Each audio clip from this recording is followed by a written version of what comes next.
Olá, graça e paz. Bom dia, boa tarde, boa noite. Você que está comigo sempre na leitura da palavra de Deus. Olha, os livros já estão encaminhados, tá? Os devocionais aí. Comprei até para mim. Eu acho que vamos fazer um ótimo ano de devocional, tá bom? Não perca o pique. Todo dia. E para o ano que vem nós vamos também continuar aqui no nosso canal, hein? Não saiam do canal, vamos comigo. Hoje a leitura é 1 Coríntios capítulo 5, 6 e 7. Vamos que vamos? Vem, nosso Deus fiel e bom está conosco, então vamos para a leitura. A impureza da igreja de Corinto, repreensões e exortações. 1 Coríntios capítulo 5. Geralmente se ouve que há entre vós imoralidade e imoralidade tal, como nem mesmo entre os gentios, isto é, haver quem se atreva a possuir a mulher do seu próprio pai. E contudo andais vós ensoberbecidos, e não chegastes a lamentar para que fosse tirado do vosso meio quem tamanho ultraje praticou? Eu, na verdade, ainda que ausente em pessoa, mas presente em espírito, já sentenciei, como se estivesse presente, que o autor de tal infâmia seja em nome do Senhor Jesus reunidos, vós e o meu espírito, com o poder de Jesus nosso Senhor, entregue a Satanás para a destruição da carne, a fim de que o espírito seja salvo no dia do Senhor Jesus. Não é boa a vossa jactância. Não sabes que um pouco de fermento leveda a massa toda? Lançai fora o velho fermento, para que sejais nova massa, como sois de fato sem fermento. Pois também Cristo, nosso Cordeiro Pascal, foi imolado. Por isso celebremos a festa, não com o velho fermento, nem com o fermento da maldade e da malícia, e sim com os asmos da sinceridade e da verdade. Já em carta vos escrevi que não vos associeis com os impuros. Refiro-me com isto não propriamente aos impuros deste mundo, ou aos avarentos, ou roubadores, ou idólatras, pois neste caso teríeis de sair do mundo.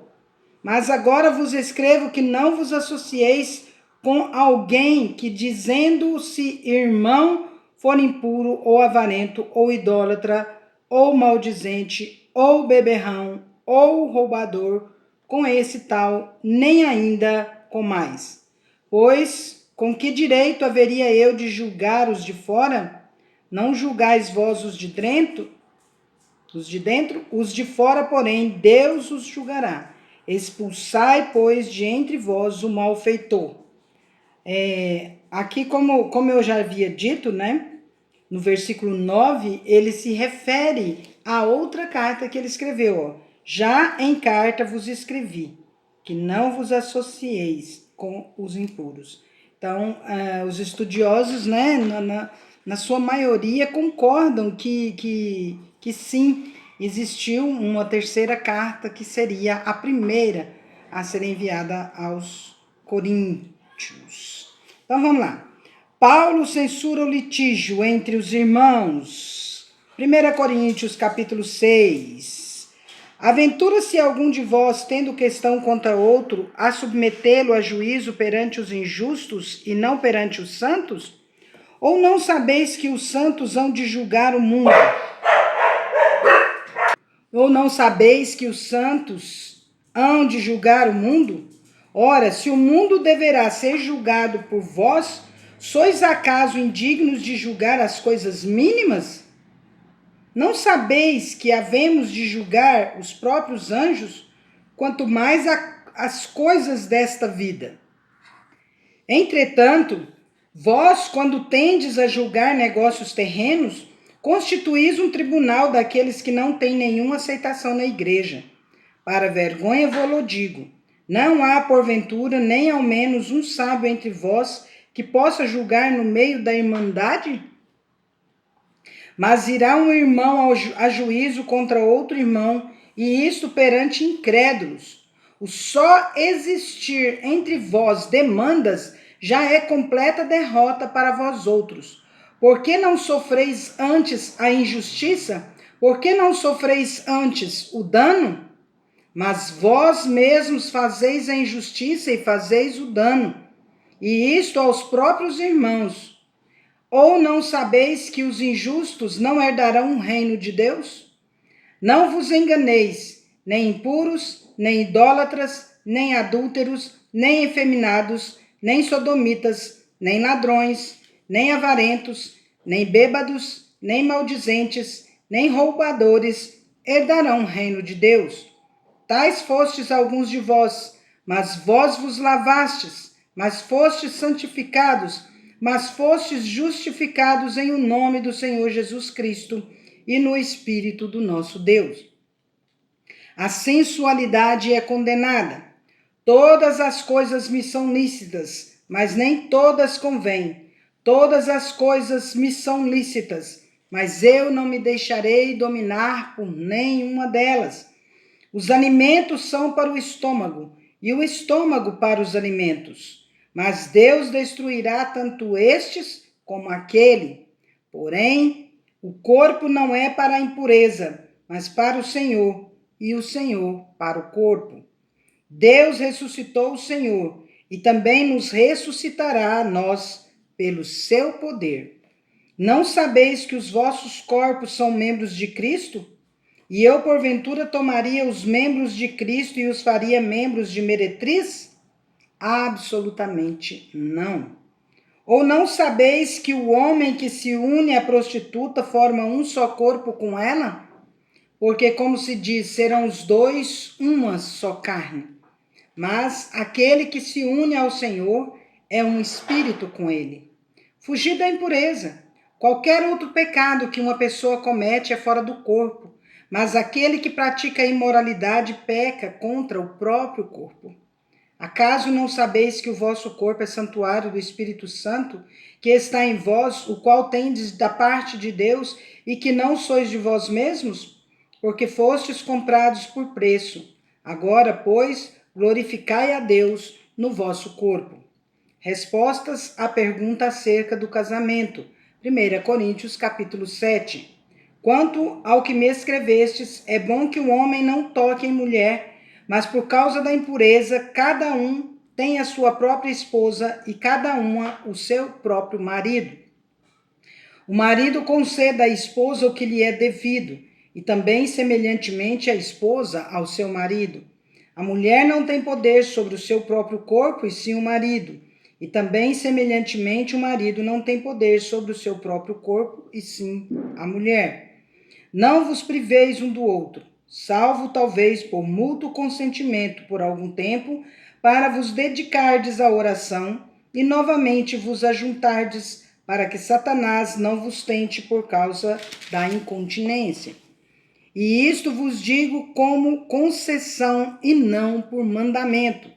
Quero que todos os homens sejam tais como também eu sou. No entanto, cada um tem de Deus o seu próprio dom. Um, na verdade, de um modo, outro de outro.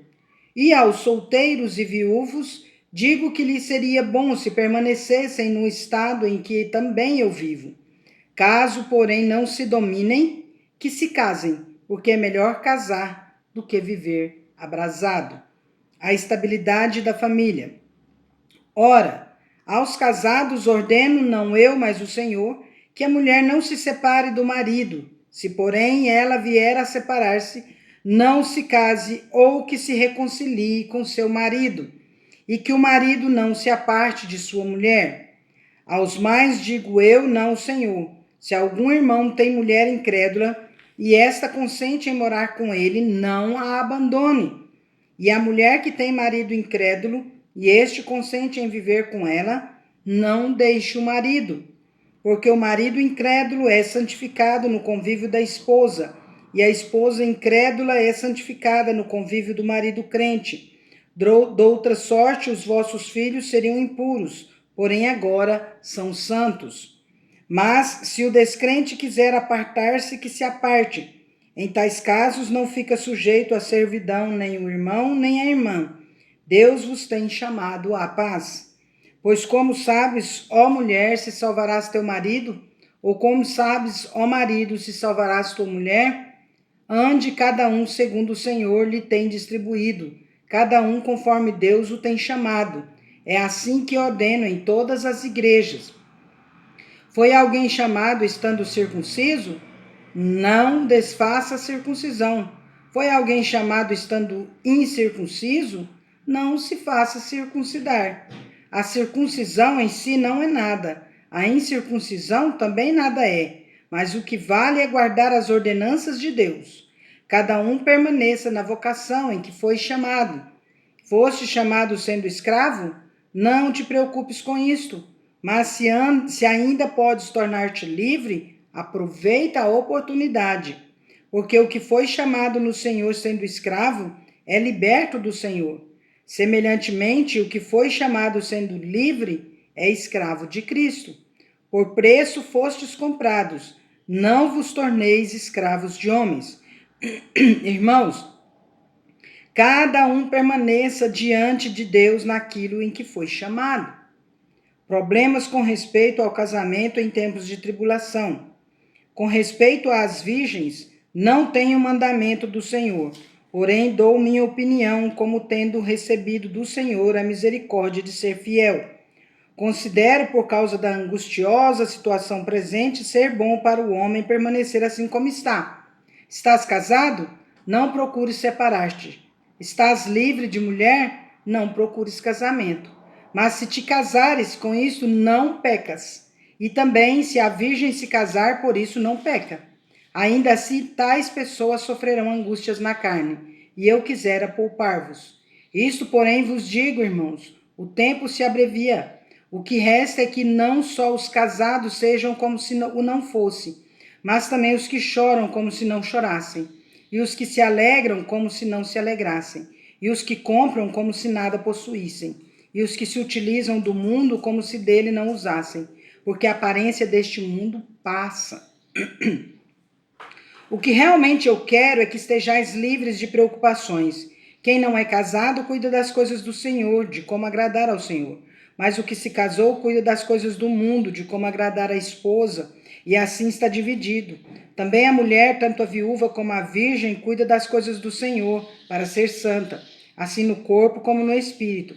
A que se casou, porém, se preocupa com as coisas do mundo, de como agradar ao marido. Digo isto em favor dos vossos próprios interesses, não que eu pretenda enredar-vos, mas somente para o que é decoroso e vos facilite o consagrar-vos desimpedidamente ao Senhor.